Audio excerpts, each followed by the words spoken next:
Sadly, when Roberto put that song out there, it was a play on the actual song, but realistically, I don't know if they can win 69 games. It was a joke. Like, yeah, they're going to win. Like, no, I don't know. What direction you want to go here? Because the Dan Campbell thing I know you're fired up about, but you also have, I think, a college football thing that warrants discussion. So dealer's choice and do what you want. Let's have some fun, Mike. He's already there in mind. Nope, we're good. We're good. We're focused. Go ahead. Nah, we can do the college football stuff.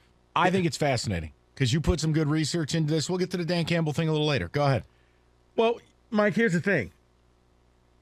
I think in college football with the NIL, you're seeing ridiculous numbers being thrown out there. You're seeing recruits getting maybe up to $5 million package deals to come to this school, to come to that school. Some schools are participating heavily. Other schools are crying poor.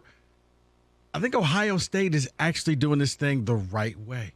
I think Ohio State has figured it out. Let's hear it. It's sustainable because with the way it's going with other places, eventually, man, you're going to be stuck with a lot of kids that you overpay for, and let's face it, they become a bust. Well, you're talking about Arkansas, Miami, Louisville, A&M. Well, it was A&M, but there's very few schools that are doing the, hey, here's $5 million, $7 million. Like Miami just paid for a quarterback that you may never see play.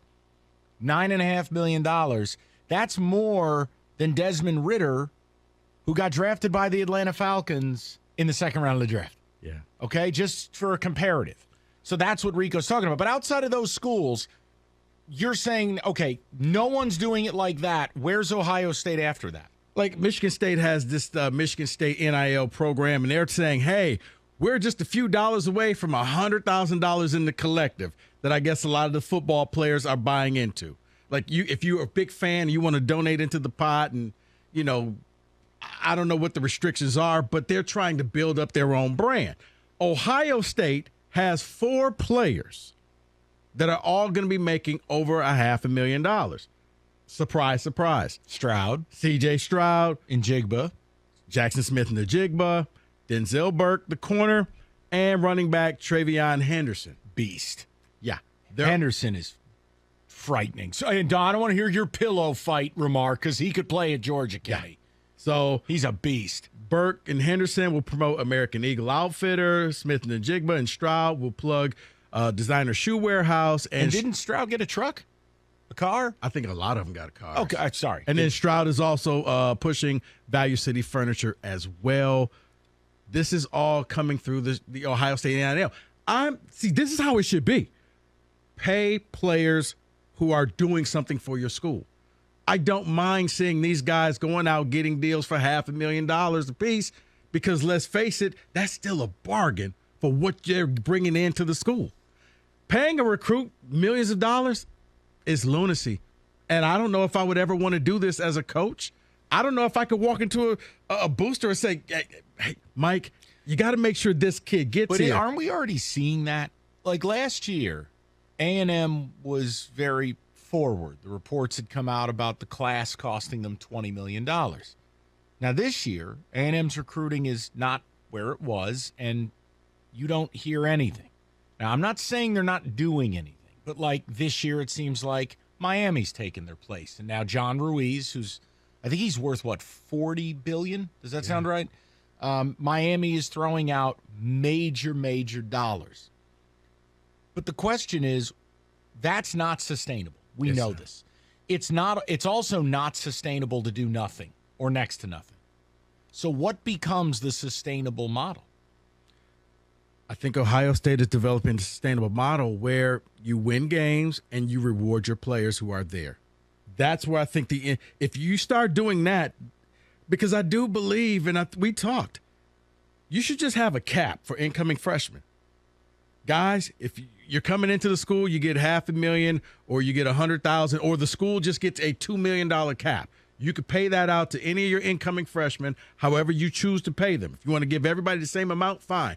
If you want to give the lion's share to 2 or 3, fine. That's on you, but everybody gets a $2 million cap for incoming freshmen, and then you reward the kids who go out there and actually do something. I mean, like Jaden Reed at Michigan State should be able to go out there and get a nice deal. Blake Corum at Michigan should be able to go out there and get a nice deal. These guys are established. They've actually done something for the school. We know who you are. Yeah. Like if Kenneth Walker came back, then yes, everybody knows who he is. He should be able to go out there and get that. So, yeah, when C.J. Stroud is making $500,000, I don't know of anybody who's going to be like, that's just too much money. You're like, you know what? That's actually a bargain because, yeah, he's going to be making a ton of money. He's already gotten a car. So, yeah, $500,000 before you go to the NFL seems like a fair trade-off to me. Oh, and I don't know. I mean, how do I phrase it? I mean, what's the question exactly? Like, none of us really know where NIL's headed. We don't know if it'll get reined in or not. I don't think it's anything to fear. I don't think schools, I don't think all of a sudden Miami's going to get put on the death penalty because, no, there's no rules. Well, I was about to say, you can't get put on the death penalty because there's no rule against this. So everybody's saying, oh, wait till these schools get caught. Get caught doing what? Right. The only rule is you can't just give the money away. You have to offer, the kid has to do something. Even if it's, hey, I'll come over here and help me move in my apartment, and I'll give you $1 million. So here's the question. Did something. How far away are Michigan and Michigan State from even getting into the Ohio State territory? No, I don't want any jokes about players. And no, just because you beat them last year doesn't mean you are them. You're not. And they're going to break their foot off in your ass this year, so buckle up. The point is, how far away are we? That's my question to you. You know better than I. And Michigan just seemingly, I always love it when I bring this up. And it's like, oh, don't worry. They're working on big things. And it's like, okay, what? You'll see. No, you're not. Shut up. See, I think this fall, we're going to unveil the maize rate. It's like, dude, just stop. I think it's a chicken or the egg type of thing. If this were last year in NIL, you probably would have saw Aiden Hutchinson and Kenneth Walker really go out there and exploit that. But you got to have, I guess you got to bring in the players with the name recognition who come to the school and have that instant impact. You don't really have that at the two schools. You got guys who get there and it takes some time to develop and become that person. Took Aiden 3 years before he became that guy. You know, Walker just kind of fell out the sky. He was a, Wake Forest cast-off, and no one saw what he was going to do. But that's why when Ohio State, I mean, you got guys already coming in there.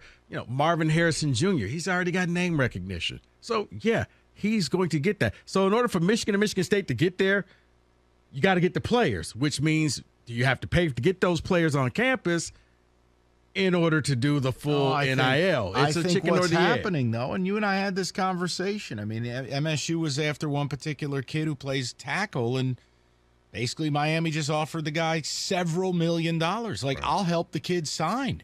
Here, you're an idiot if you don't take this. I can't pay that. So, you get to a point where you have to cross off a large number of the elite players. And I don't know what Oregon's got going on, but it seems like they're in the mix now, too, with a little bit of that Nike sugar money. Yeah, they didn't like the fact that their coach went to Miami, so they're trying to say, hey, we're still Oregon. Right. The point is, money. All right, what's the middle ground? What is, I think. And I think maybe that's it. I mean, would you like to see the NCAA just adopt exactly what Ohio State is doing and established players get the lion's share of the NIL money, and you're not tossing around. I think everybody. I think what needs to happen now that we're saying. By the way, 248-539-9797 would love to have people dial in on this. David, give me 1 second. I think what needs to happen is think about signing day as a signing bonus. Like Rico's got this right that once they're on campus, if I am a business, aka a booster, I'm not paying some kid who's never toted the rock or sacked the quarterback or done anything. But I think what needs to happen if you're going to stay relevant in recruiting is, yeah, if you sign with my school, you get $50,000 or $100,000. And the recruiting class does cost $2 million. Everyone gets the same. This is the going rate if you want to wear helmet X. Beyond that signing bonus, everything you earn, you earn. And like Rico, like Quinn Ewers, the kid who went to OSU last year, is currently down at Texas driving an Aston Martin. Mm-hmm. To my knowledge, he still hasn't thrown a touchdown pass. That's wild to me. Now, hey, he played in the mop-up duty against he took a MSU. knee. Yeah. That wasn't even a game, by the way. That was a burial. It was mop-up duty. It was a controlled scrimmage. That was one of the worst football games I've ever watched in my life, and that's the second most depressing thing you brought up today. Thank you. David, what did you have? Yeah, no, I am all the way against the cap. People are super jacked for this, by the way. All the way against the cap. Because here's my thing.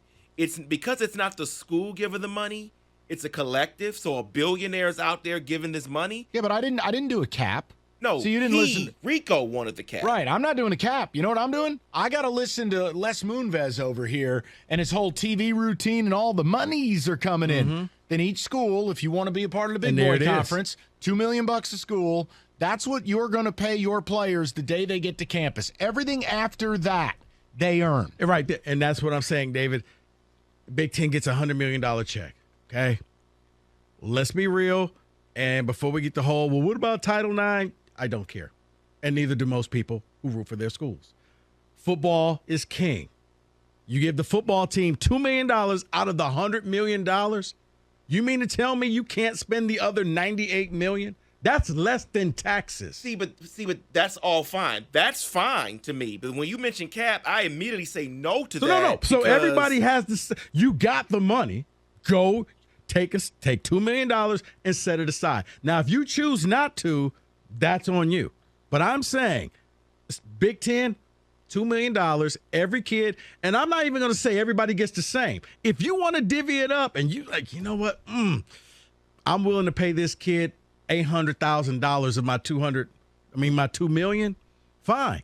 But now you got 1.2 to spread throughout the rest of the class. So that kid better be worth it. I'd love to know where people are at with it. It is in real time playing out in front of us. I mean, you're seeing it, and I'm sure a Michigan fan would have a story of a recruit they were going after, or maybe a kid you had, and that kid got poached.